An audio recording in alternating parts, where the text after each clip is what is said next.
Imagine waking up one morning and one of your goats is gone. You check around, maybe it wandered off. The next day another one is missing. Then another. No noise in the night, no signs of a struggle, just gone. This is exactly what started happening in a small village in Indonesia. Animals were disappearing one by one. Some were found dragged deep into the nearby forest, leaving trails that led to something nobody expected. When the villagers searched the forest, they found something strange. Deep holes dug into the ground. These holes were not made by foxes or wild dogs. They were made by Komodo dragons, the largest lizards alive today. The dragons had moved in close to the village. At first, they only took goats and chickens. But soon, they grew bolder. They came near homes. Some even walked inside. And here is the hard part.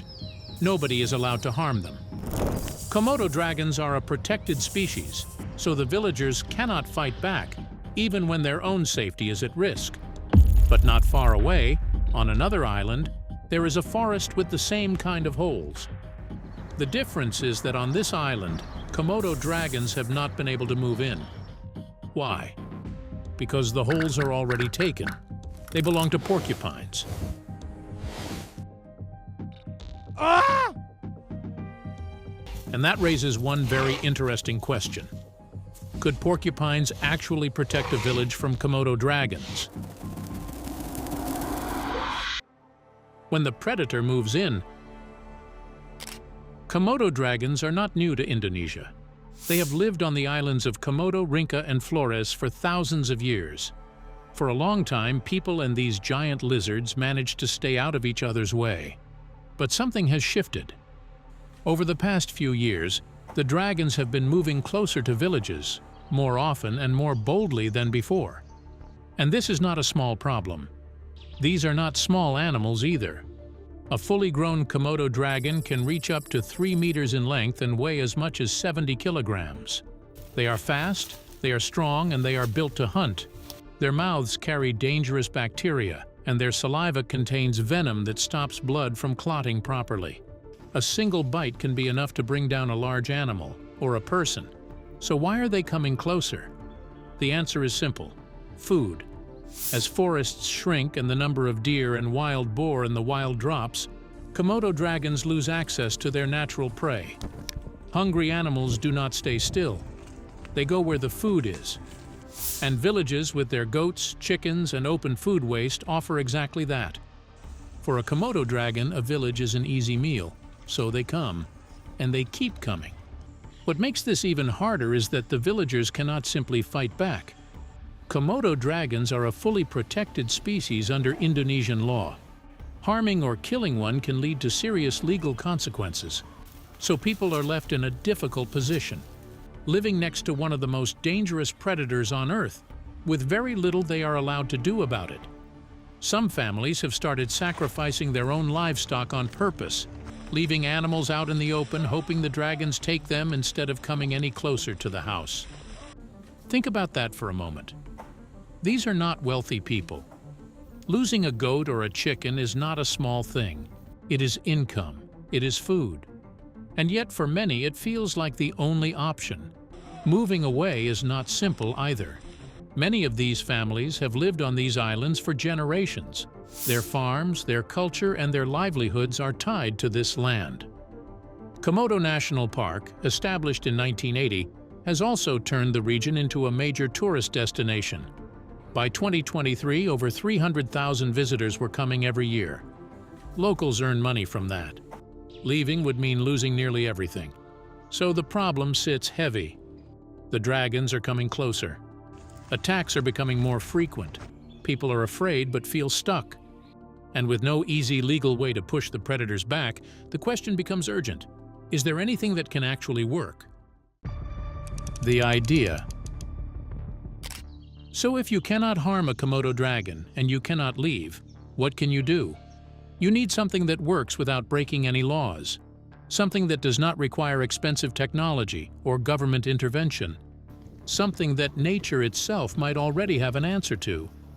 That answer, surprisingly, might come in the form of a small, spiky, unremarkable-looking animal. the porcupine. Now, before you laugh, hear this out.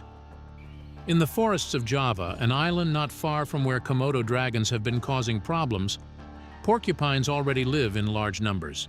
And in those forests, Komodo dragons have not moved in. Not because the habitat is different, not because there is no food, but because the burrows, the exact kind of ground holes that Komodo dragons rely on for shelter and rest, are already occupied by porcupines. Here is why that matters. Komodo dragons rarely dig their own burrows.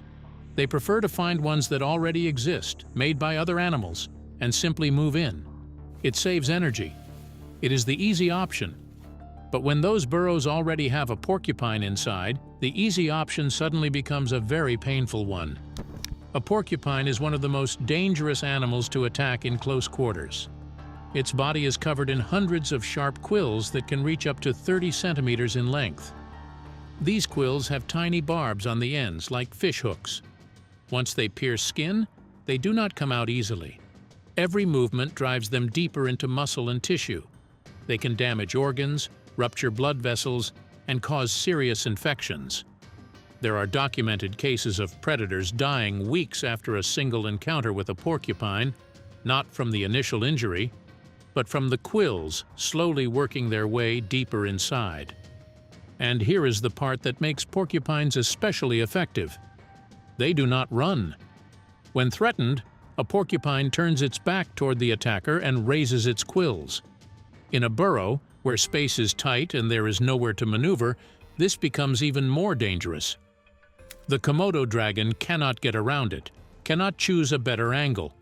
It is face to face with a wall of sharp, barbed needles at extremely close range. A Komodo dragon that tries to enter an occupied burrow is going to get quills in its face, around its eyes, and inside its mouth. That kind of injury in the wild can be a death sentence, and animals learn.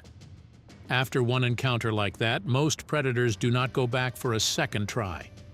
Studies from Africa show that large predators, including lions, often avoid porcupines entirely after just one bad experience.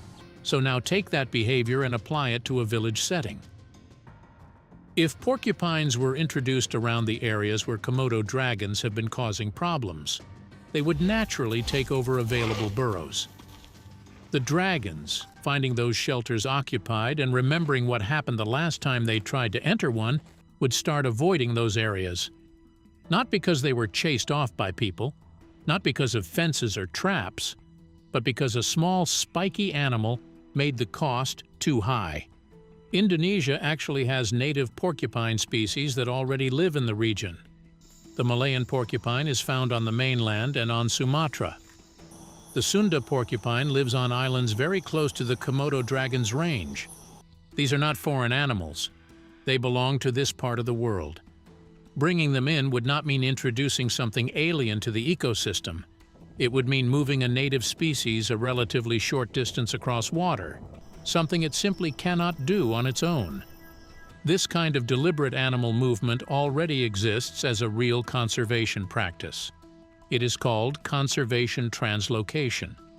When a species cannot reach a habitat on its own but would naturally belong there, conservationists sometimes move them. It has been done successfully in many parts of the world. In theory, it could work here too. The idea is not to use porcupines as weapons.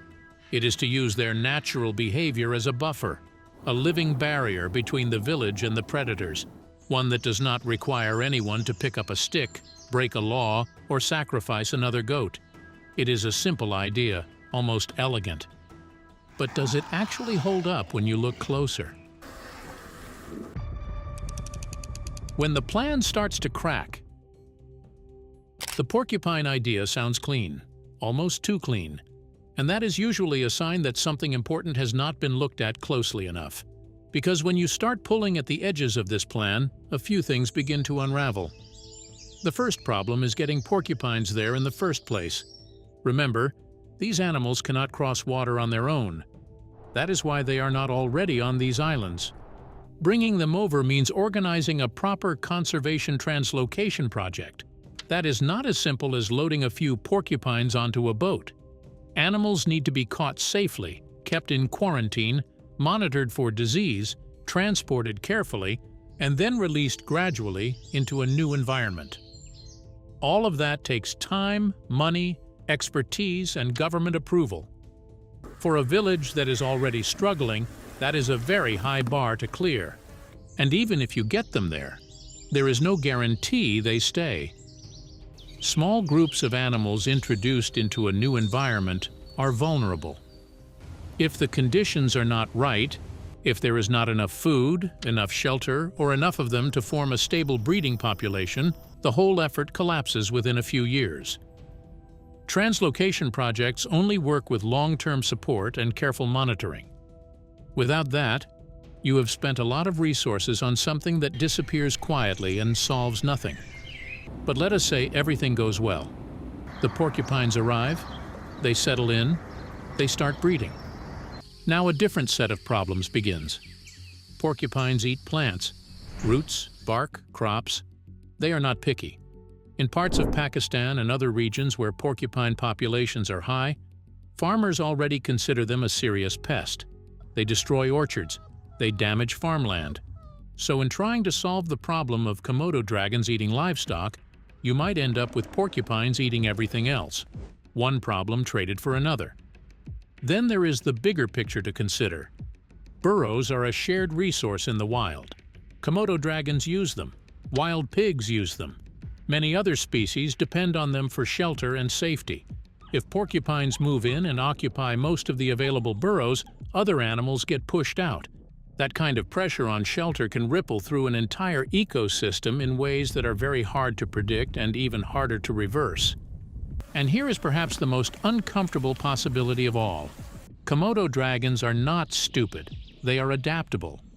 If they keep getting blocked during the day, they may simply shift to hunting at night.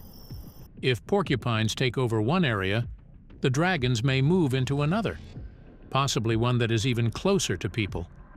The plan that was supposed to push them away could end up redirecting them somewhere worse. There is already a cautionary example nearby.